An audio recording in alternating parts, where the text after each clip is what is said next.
And that's when he realised that the girl who has a crush on him had been planning his kidnapping the entire time. What starts as an awkward teenage crush quickly turns into a nightmare of power tools, screaming, and one of the most unhinged prom dates ever put to film. The Loved Ones is a savage Australian horror film about obsession, rejection, and the terrifying lengths some people will go to when they don't get the answer they want. But the big question I'm left asking is, how disturbing is The Loved Ones?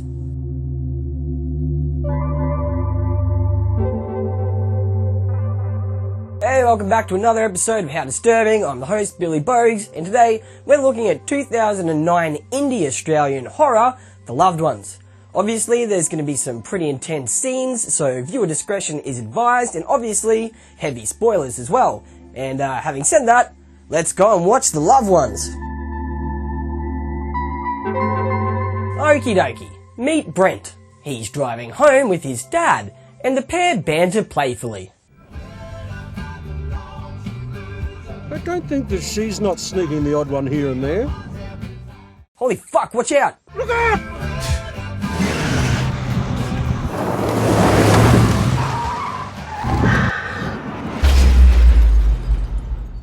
Yeah, so Brent's dad is boop dead. Boop. Dead. Fast forward 6 months into the future, and it's the day before the big school dance, or the prom if you're American. And Brent isn't too keen on going to the after party. Coming to the after party? Nah. I think we're just gonna smoke and hang out. Smoke and hang out? Yeah, even with his girlfriend's parents being out of town. Man, Holly's parents were overseas and you're just gonna smoke and hang out? You got a raincoat? Yeah, I've only got one. Ribbed. For her pleasure. This creeper is Lola, and she's about to get turned the fuck down. Will you go to the dance with me? Sorry, Lola. I'm done with Holly. Sorry. Hey! Need a ride? You passed? Wow. Well done. Brent meets Holly after school, and while the pair are getting it on, it's revealed that Brent keeps a razor blade on a necklace, and he has a history of, well, you can guess what. And guess who's creepily watching on?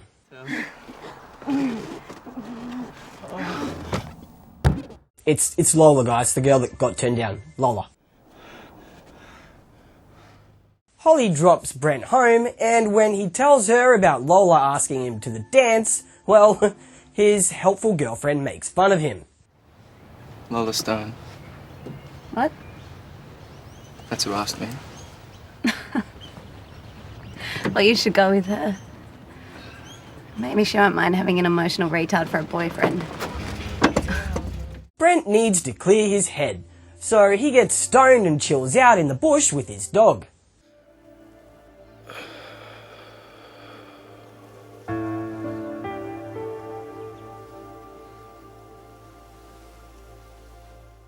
Only, it looks like he's not as alone as he thought.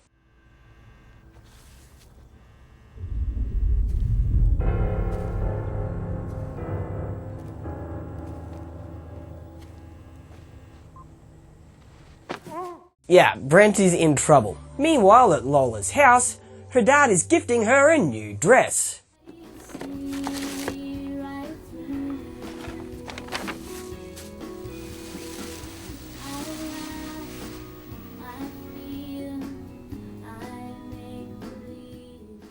Not sure what for, she's got no one to go to the dance with, but I don't know.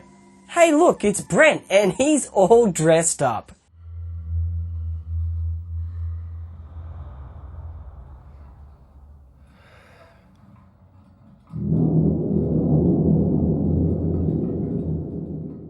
Oh no, this is going to be a weird sentence, but Lola loads up a syringe with bleach and then injects it into Brent's voice box to stop him from being able to communicate.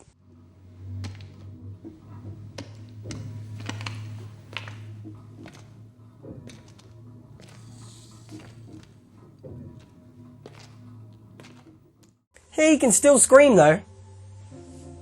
Kind of. Press a little harder, princess.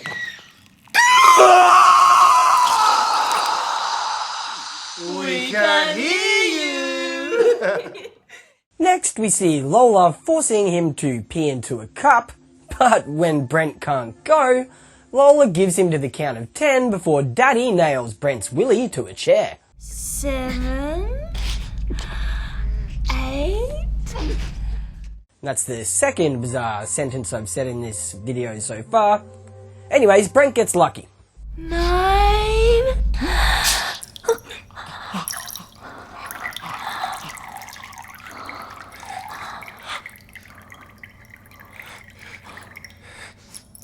It's crying.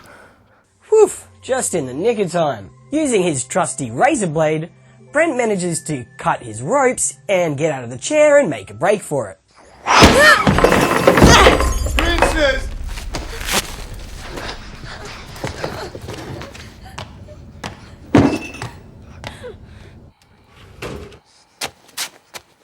He climbs up a tree to escape, and remember how Brent got stoned earlier? Well, he's about to get stoned again. Where is he? There he is. Keep it on him. Well, I mean, kind of. And eventually, he gets out of the tree.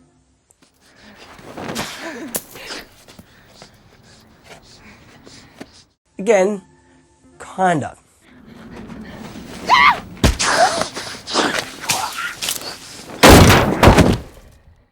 Back inside, Daddy makes sure Brent won't do any more running away.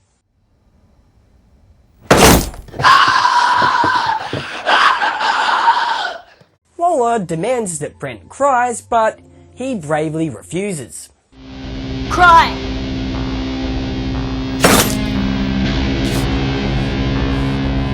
Cry!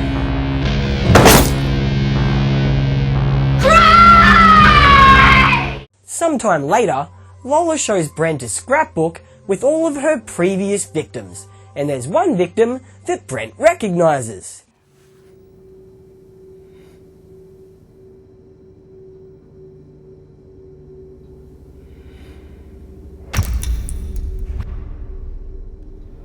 He's probably dead by now.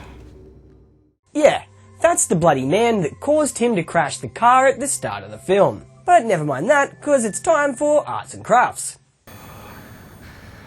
Your drawing gets better every time.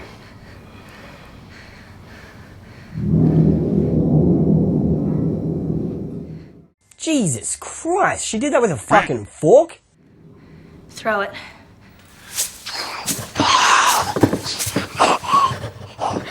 Not too much. It's supposed to be bad for you. There is no way that could be more painful. Oh wait, I shouldn't have said that.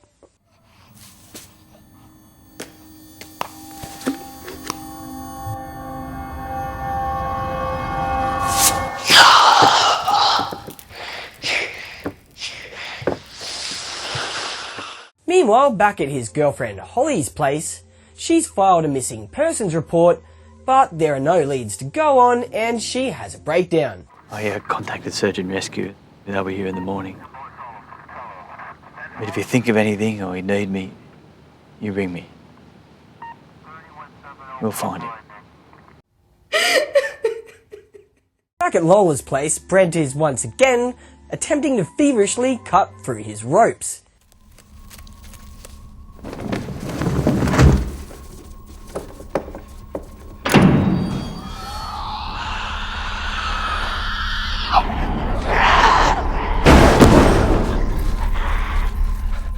And as he does this, Lola and Daddy open up a secret hatch in the floor. Wow, okay, where is this going? Yeah, I definitely do not want to know what is in that hatch. Wait, yes I do. After this, Daddy holds Brent steady while Lola drills a hole in Brent's head.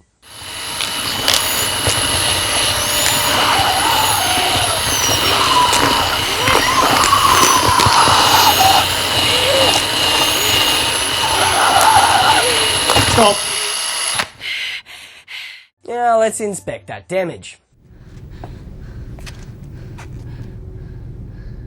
Perfect.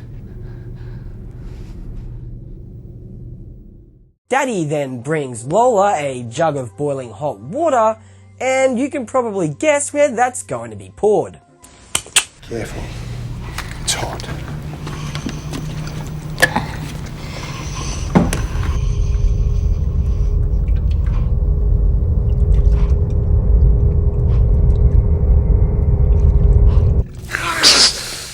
But Lola has butterfingers. She tries again.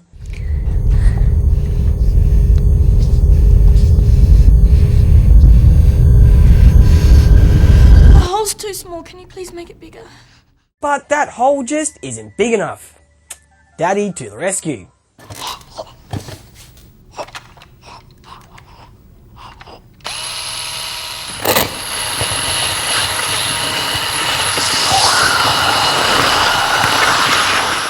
Unfortunately for them though, Brent somehow manages to fight back.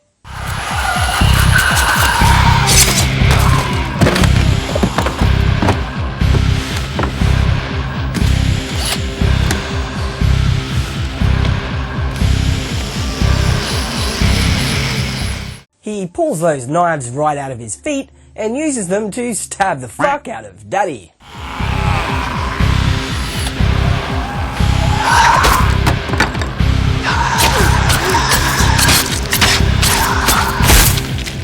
Brent then throws him into the mystery pit and is shocked to discover that it's full of Lola's previously bleach-brained victims.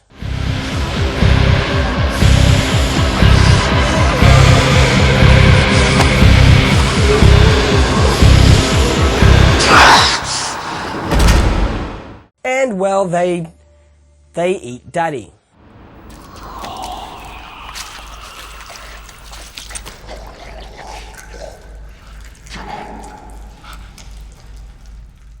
Boop, dead. Boop.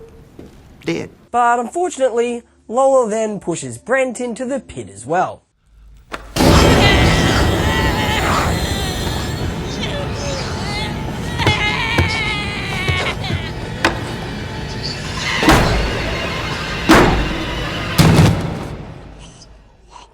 Trapped and in darkness, he somehow manages to fight off the bleach-brained captives.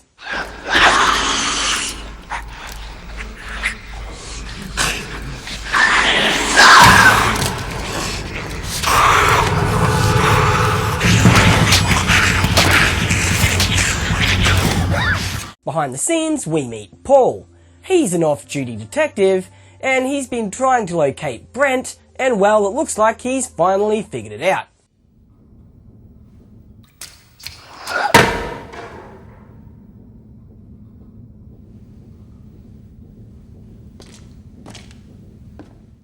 He enters Lola's house to save the day, but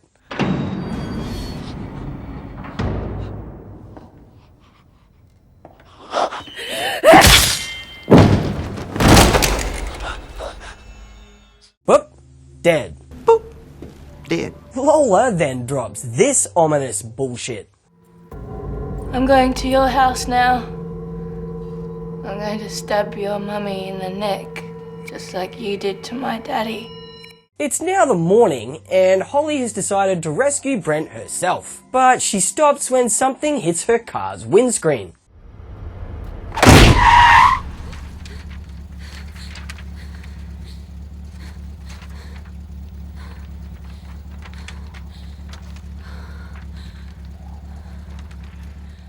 And of course, Lola attacks her.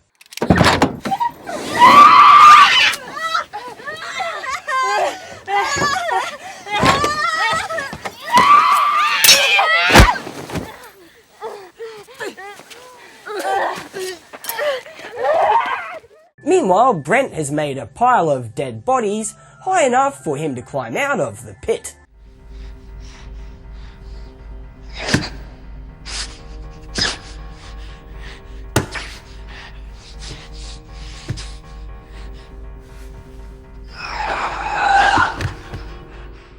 He takes the cop car and rushes to try and end Lola's murder spree as quick as he can. He barrels down the outback highway when out of nowhere, this happens.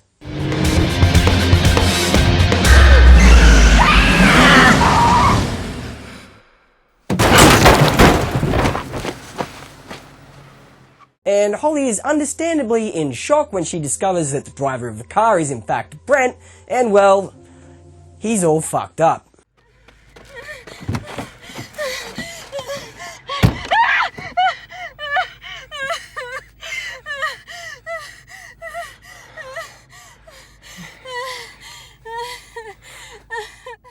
And man, somehow Lola is still going. Not for long though.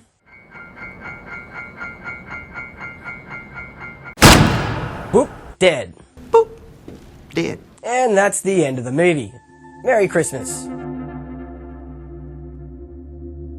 The Loved Ones was released in 2009 and received an R18+ rating in Australia. And speaking of Australia, this film couldn't be more authentically Australian, even if it came bundled with a hardware store sausage and a can of VB. The landscape, the language, the cars, like every detail just screams Australia. Hell, even the bleach used to torture Brent is a recognisably Australian brand. Nothing does it better than Omo. We got the big, clean brightness right across our big country.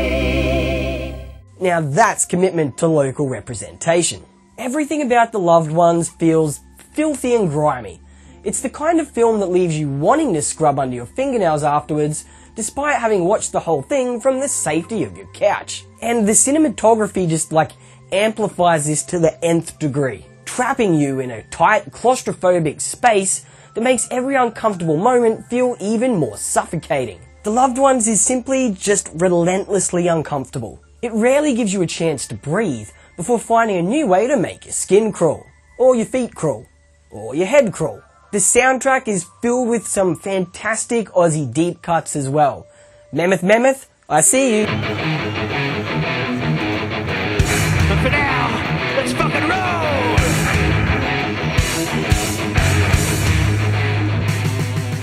Fuck yeah. What's interesting is that despite Brent being positioned as the protagonist, this really feels like Lola's story. I mean, sure, Brent is definitely the victim of the whole nightmare here, but Lola is the force driving the entire story, and every disturbing turn ultimately revolves around her obsession, her delusion, and her desperate need for control. The Loved Ones somehow manages to be disturbing in every way imaginable. Psychologically, emotionally, physically, and even socially. It's a film that somehow constantly finds a new way to make you want to turn it the fuck off. And I gotta admit, that's exactly what I'm looking for in a movie. Nice. Alright, there's a spreadsheet behind me, which means it's time to find out where The Loved Ones ranks itself amongst its brethren of disturbing films. First up, I'm going to give it a rating for just how good it was as a film alone, and I feel like The Loved Ones deserves a 59.5. It's pretty good, but I also have to factor in what you guys think, and most of the popular movie review sites are aiming at a higher score of 79. Okay, combined that gives us a film rating of 69.3. But how disturbing is The Loved Ones? Well, on the disturbing scale, I'm going to give it a 57.8.